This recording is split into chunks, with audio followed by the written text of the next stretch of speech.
F-14 بدون شک مهمترین هواپیمای جنگنده نیروی هوایی ایران در جنگ تحمیلی 8 ساله بود. حالا توی این برنامه میریم سراغ آخرین F-14 که وارد ایران شد و عمل کرد و ویژگی‌های اون رو بررسی می‌کنیم.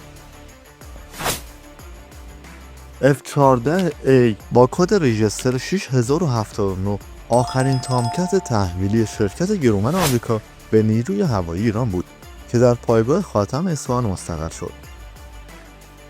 توی این تصویر که مربوط به سالهای جنگ تحمیلی جنگنده مسلح به موشک دوربرد فینیکس ایم 54A و موشک میانبرد ایم 7 اسپارو و موشک کوتاه‌برد ایم 9 سایدواندره که یک لود استاندارد برای گشت هوایی بلند و حفاظت از آسمانه. در جریان جنگ عراق ایران، تامکت به وسیله این سه موشک بین 130 تا 150 شکار هوایی به سر رسوند که آمار تقریبی موارد تایید شده اونها به این شکله: 90 شکار توسط موشک ایم 9 سایدواندر، 40 شکار توسط موشک ایم 54 فینیکس، 15 شکار توسط موشک ایم 7 اسپارو، 3 شکار توسط توپ 20 میلیمتری ولکان.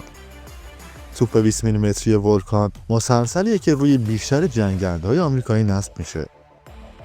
F-14 جنگنده مافوق صوت دو موتوره، دو سرنشین و جنگنده نسل چهارم بال متحرک ساخت شرکت گرومن در ایالات متحده آمریکاست که نخستین پرواز خودش رو در سال 1970 انجام داد. بعد از اون از سال 1974 برای خدمت در نیروی دریایی این کشور پذیرفته شد. این هواپیما از سال 1974 تا 2006 در نیروی دریایی ایالات متحده به عنوان جنگنده برتری هوایی، هواپیمای رهگیر دفاعی و هواپیمای شناسایی تاکتیکی اصلی خدمت کرد. F-14 بعد از اینکه در دهه 1990 مجهز به سامانه هدفگیری فروسرخ در شب و سیستم پرواز سطح پایین شد، حملات موشکی هوا به زمین دقیقی را انجام داد. هواپیما توسط خلبانان دلاور ارتش در جنگ تحمیلی تونست نقش مهمی در عملیات‌های موفق ارتش و سپاه داشته باشه. F-14 تامکت در سال 1972 به عنوان جایگزین هواپیمای مکدانل داگلاس F-4 فانتوم به معنی شبح به خدمت نیروی دریایی ایالات متحده در اومد. تامکت یکی از پیشرفته‌ترین، پیچیده‌ترین و گران قیمت‌ترین جنگنده‌های تاریخ هوانوردی جهان بوده و فناوری‌های پیشرویی که در ساخت اون به کار رفته سبب شد که کنگره آمریکا فروش اون رو به سایر کشورها محدود کنه. اگر می‌خواید بدونید که F-14 تامکت در جنگ تحمیلی مقابل چه جنگنده‌هایی پیروز شد و مقابل چه جنگنده‌هایی شکست خورد، روی این ویدیو کلیک کنید.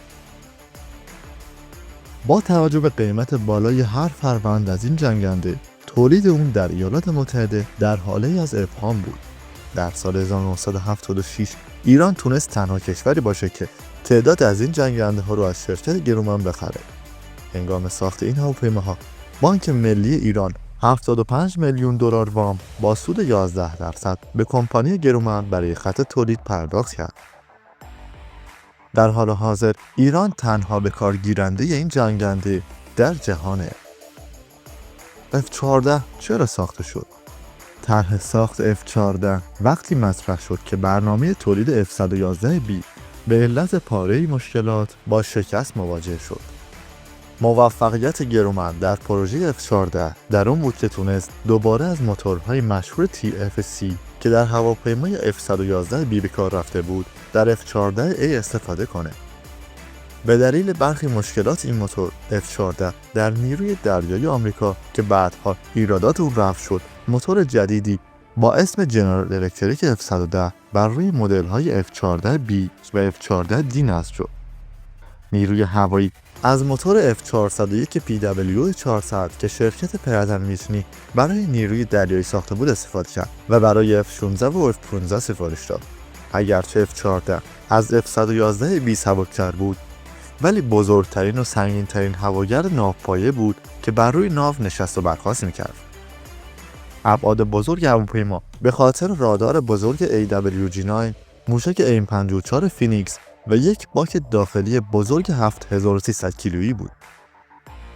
اگرچه که جت‌های جنگنده F-14 با نام مستعار تامکت در سال 2006 میلادی از خدمت در ارتش ایالات متحده آمریکا بازنشسته شدند. اما ایران همچنان با داشتن حدود 20 تا 30 فروند از این هواپیماها به پرواز با اونها ادامه میده. خلبانان ایران با به پرواز درآوردن F-14 های عرضه شده توسط ایالات متحده آمریکا چیزی حدود 130 پیروزی در نبردهای هوایی در طول جنگ ایران و عراق به دست آوردند و حتی یک خلبان ایرانی به نام سرهنگ مصطفی روستایی با به ثبت رسوندن 5 پیروزی در نبرد هوا به هوا به مقام تک‌خال خلبانی دست یافت. این در حالیه که تامکت‌های نیروی دریایی آمریکا در مجموع تنها 5 پیروزی هوایی به ثبت رسوندن که در مقابل 2 جت سوخ 22 لیبی، 2 جنگنده میگ 23 لیبی و 1 بالگرد میل 8 عراقی بوده. در حال حاضر ایران تنها به کار گیرنده این جنگنده در جهانه. اگرچه از عمر تامکت‌های ایرانی حدود 50 سال میگذره، ولی در حال حاضر تامکت بهترین جنگنده نیروی هوایی ایرانه. با وقوع انقلاب 1357 و قطع روابط بین ایران و آمریکا، نیروی هوایی ایران در تأمین قطعات یدکی و تعمیر این جنگنده پیچیده با مشکلات زیادی روبرو شد، ولی با این حال تونسته تا امروز این جنگنده رو در حالت عملیاتی و فعال نگه داره. جالبه بدونید به جز نیروی دریایی ایالات متحده و نیروی هوایی ایران، ناسا نیز یکی از کاربران این هواگرده. در این تصویر یک F-14 تامکت در حال پرواز در خدمت ناسا را می‌بینید.